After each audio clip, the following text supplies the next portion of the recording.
Welcome, family. Welcome, friends and visitors. As promised, my next history lesson. I'm giving it a few minutes because they usually do a countdown. And I noticed that some people leave and they miss the first part of my work. So recently I have been waiting before I actually start the broadcast.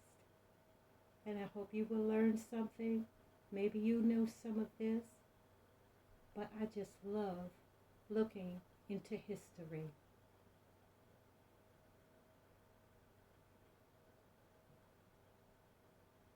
So let us begin.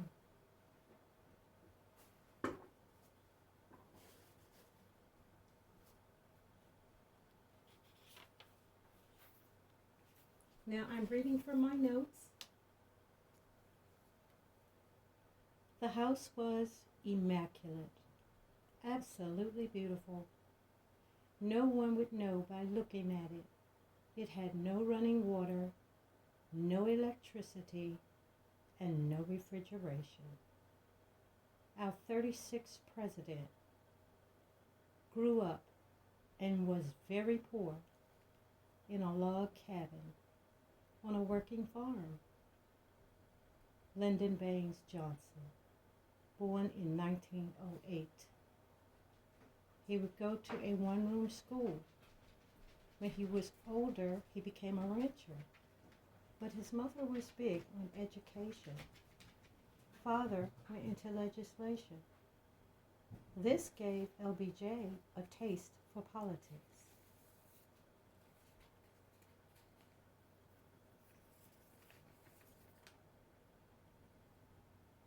He preserved this working farm so people could see just how it was in 1915. People still visit there until this day. And he wanted it to remain without electricity and all our conveniences so people could understand just what it was like living back in those days. After farming, he became a teacher, just like his mother. And he taught the kids of the Mexican community. He said they would often come to school hungry. They lived in huts with dirt floors. Remember, he himself grew up in a cabin. And this is when he wanted to change the United States. Because he said he could not understand how, in such a rich country, they would allow people to live so poor. And on the table here, this is what you would see in the Johnson boyhood home. They would have just a simple wooden table, and it would only be a glass decoration with a few flowers, nothing else. And it was absolutely beautiful. LBJ was in politics for 37 years. He ran for congressman and lost. He was given the job of national director. He built dams to lower the Colorado River and some irrigation. He brought cheap electrical power to rural Americas. And he said this would make women's lives so much easier. You see how he was, how advanced he was back in those days? He was thinking about making the women's lives easier. He lost the 41st race, but he put in more hours than anyone else, working around the clock, just before Pearl Harbor. In 1948, he ran for congressman again, the first congressman in uniform. Then the Senate, majority leader. He worked around the clock.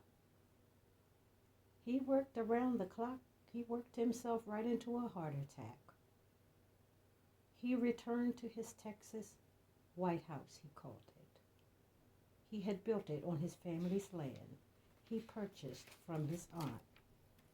And it was called Johnsontown because there were so many Johnsons. In 1960, he would run for president, but JFK was the favorite with all of his charm. But surprisingly, he would ask LBJ to join his ticket to win over the Southerners. His job was to get a man on the moon in that century. But Lyndon wanted so much more. After all, he had been in Washington since 1931, and he knew everyone and he knew how to work them. He was in your face kind of guy, in your face. Intimidation tactics, knowing your secrets, standing 6'4" and over 200 pounds. He got things done, whatever he had to do. I put it like that. He became president at the assassination of President Kennedy. I call it by default. And he said he was intent on carrying out JFK's wishes. Johnson was known as the most humane president. But listen, family, he worked with Dr. King and other civil rights workers, and people didn't like that. He wanted to be known as the education president, but the war in Vietnam would overshadow his accomplishments.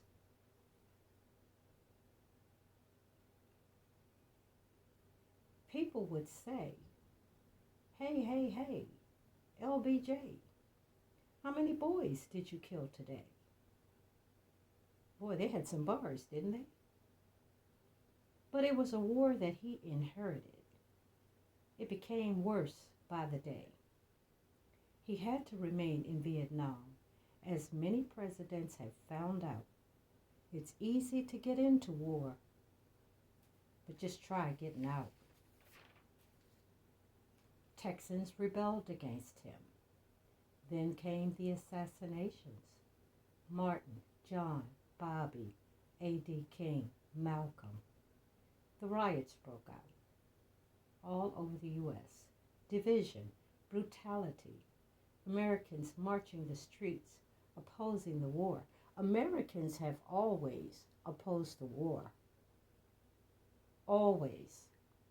Even Gandhi opposed the war and dehumanizing people.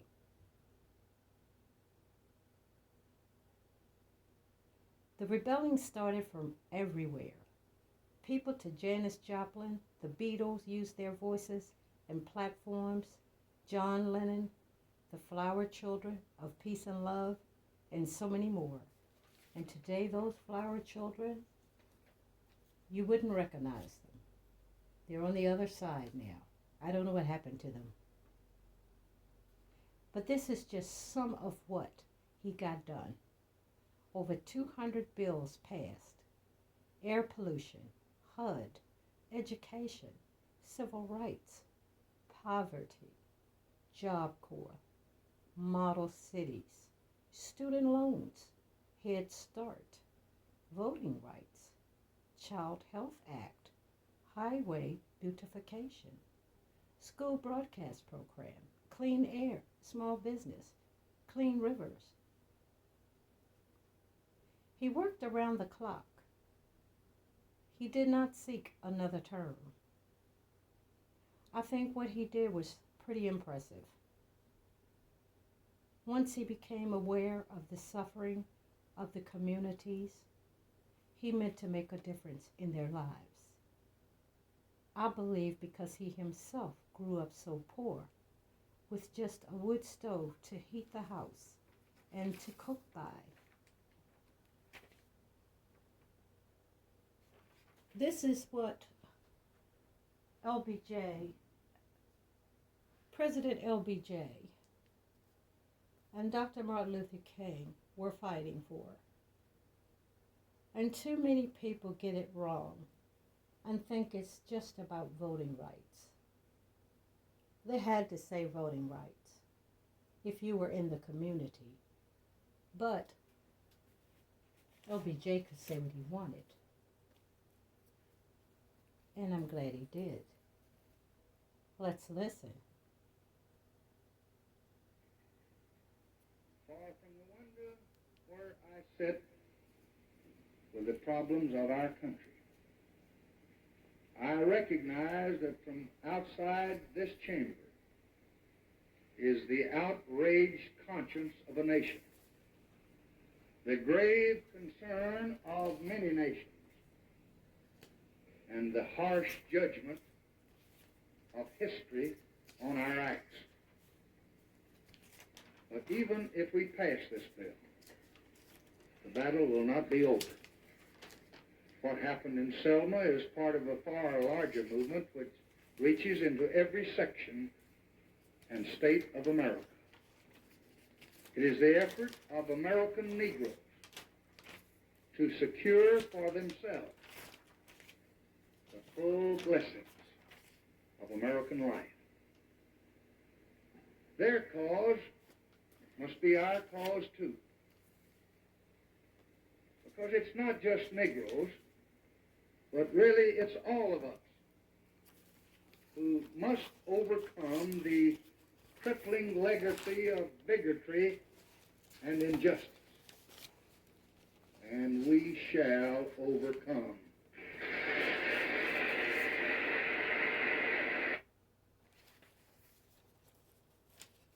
Thank you for that clip from, and I'll spell it, capital K, capital X, capital A, capital N, YouTube. Thank you so much for that.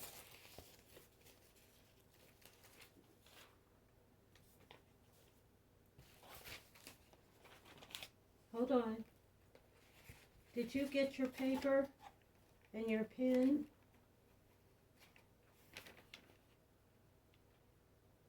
Your paper and your pencil, whichever one you want.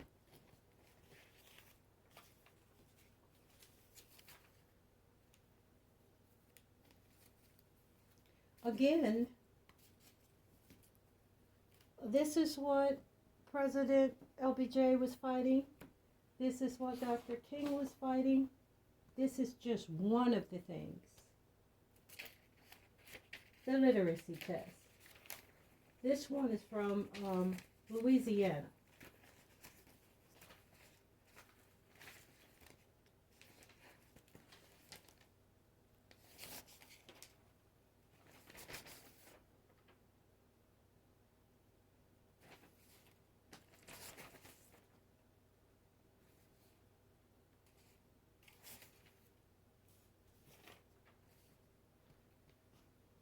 Okay, now there are 30 questions. You get 10 minutes, and if you get any of them wrong, you fail. This is according to the person who is giving you the test, because if they say you got one wrong, then you're wrong, and you cannot vote. You have to have proof of a 5th grade education. And what I want to say about that is you kind of have to talk to people that live there. You can't Google everything. And if you don't talk to the elders, and your elders are 79 years and up, if you're lucky enough to know someone in their 90s, you're blessed, because you are getting true oral history. You have to get it from someone who was there. Now, I have talked to some men that were in their 90s. They're still here. And they have told me that when they were in school, and by the way, when Lyndon Johnson went to school, he was going to school in a one-room house. And the Mexican children were going to school outside or in a little hut. And then the African children, let me rephrase that, please. The Black American children did not have schools. So the churches used to work for the community, not the other way around. And the churches built schools for their children. But in my talks with a 90-some-year-old man, he told me that the schools were shut down at the 5th grade level. I asked him why. He said, I don't know. Now I'm looking at this literacy test, and it kind of makes sense because you have to have proof of a 5th grade education. If the government comes along and shuts down your little church school at grade 5, you don't have a 5th grade education. Everyone who's beaten up on me because I'm talking about Dr. Martin Luther King, and I will not stop. I will not stop. Those people lived through times that you could not handle, made it possible for you to be able to sit up on a podcast and say whatever you want about anybody you want to. They didn't have that opportunity. Okay, I went off on a little rant, but you don't know these streets in YouTube, they are brutal. Even if you're a small person like myself, there's this one person, and she goes after me every time I say something in favor of Dr. King, or if I say something spiritual, then she attacks my religion. I'm not going to stop. I'm not going to stop. I've been praising him all my life. I'm not stopping. And I always honor my ancestors, and I love my history lessons. I won't stop for these people. So now let's, second rant, let's get to the 1960 Louisiana so-called literacy test. And I'm only going to do a few because God knows they are nerve-wracking. Okay, here's our instructions. Proof of 5th grade education. Do what you are told to do in each statement. Nothing more, nothing less. Be careful as one wrong answer denotes failure of the test. Well, already I don't like their tone.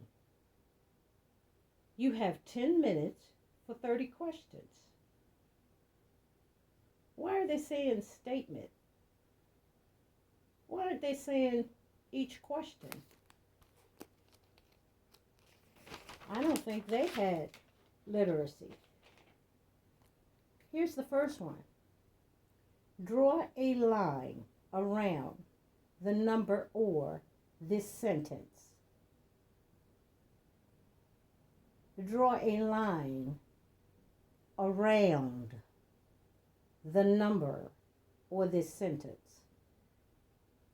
First of all, a line is from right to left. It's not a circle. There are no numbers in this sentence.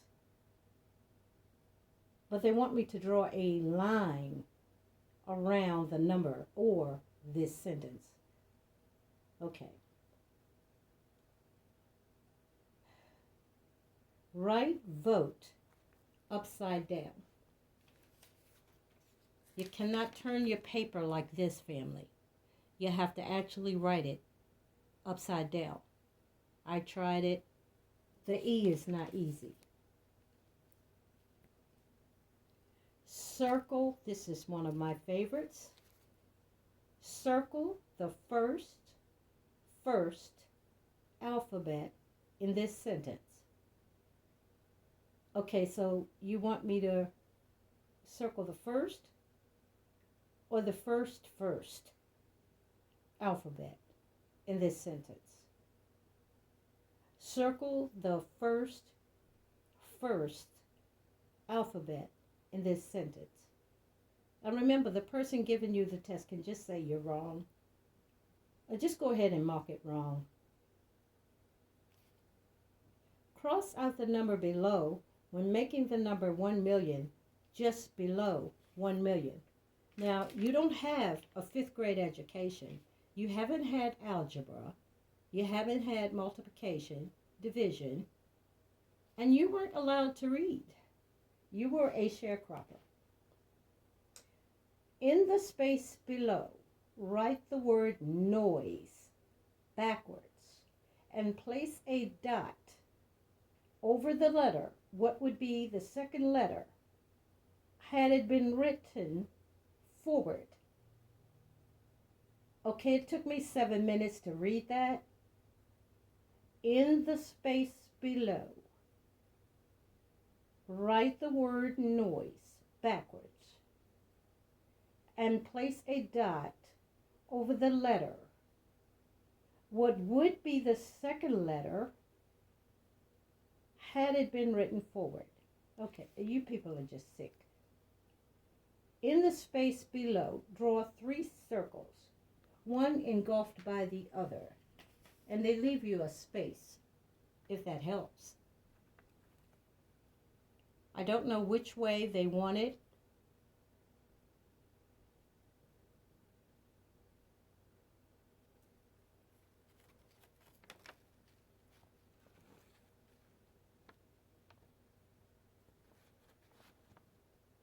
Three circles, one engulfed by the other. Just mark it wrong.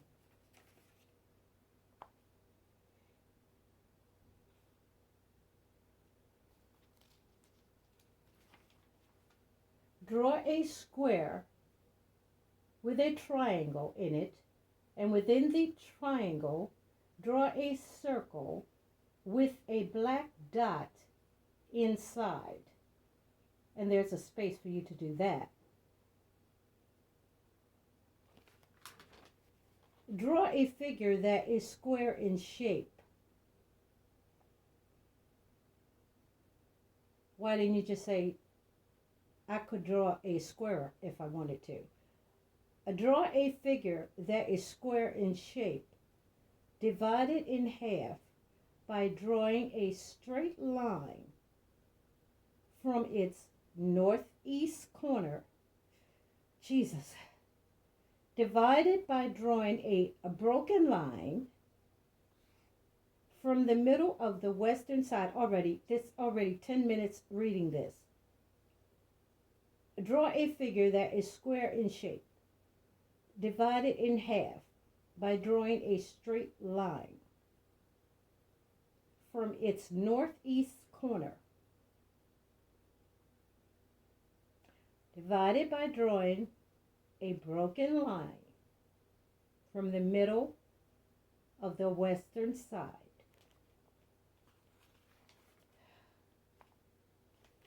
Consider it wrong. Consider they're going to mark it wrong. And I want you to know, family, that Harvard students could not pass this test.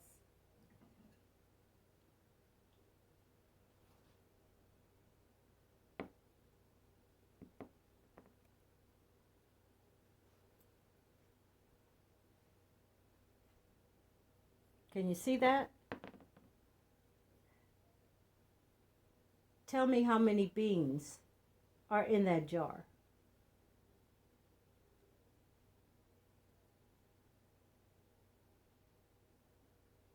This is part of your literacy test. Count the beans in the jar. Silly, right? And impossible. Family, it's just too much. It's too much.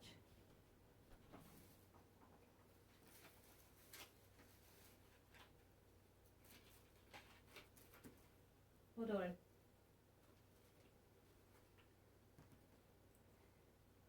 I want to say thank you to Sister Sharp for being one of my biggest supporters. She's also family. I love her dearly. And I want to say thank you to Dee and Manny, also my cousins. And I love them dearly. And I want to say that when I first started out making these videos, well, I just wanted to do some decorations. I wanted to put together beautiful table decor. And then I started doing hauls. And I would bring back beautiful things to show you.